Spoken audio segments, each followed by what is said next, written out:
In today's video, I'm going to teach you how to permanently close a Mailerlite account. To begin, log into your Mailerlite account and make sure you're on the main dashboard. Once you're signed in, look for your account or profile menu, usually located in the top area of the screen. Click that menu to open your account options. From there, go to Account Settings. Inside the Settings area, select Company Profile. This is where Mailerlite places the account deletion option. So once you're on that page, scroll all the way down until you find the section labeled Danger Zone.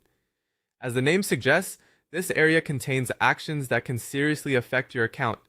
So it's a good idea to read everything carefully before continuing. When you're ready, click Delete Account. Mailerlite will then show you information about what account deletion means. Take a moment to review those details so you understand what will happen next. After reading through the deletion information, click Continue.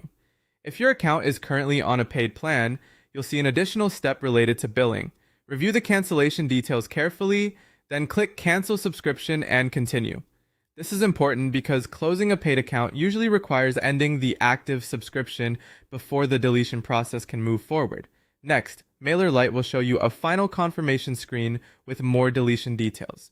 Read through that information and then click Continue again. At this stage, the platform wants to make sure you fully understand that this action is serious and may affect your data, campaigns, and account access. You'll now be asked to type delete my account exactly as shown.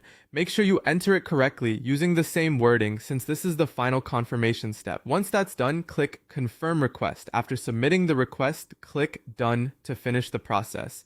At that point, your account deletion won't happen instantly. Instead, Mailerlite will schedule the deletion and give you a 25-day grace period. That means if you change your mind during that time, you may still be able to cancel the deletion request before the account is permanently removed. So if there's anything you may want to save, double check it before the grace period ends. And that's how to permanently close a Mailerlite account.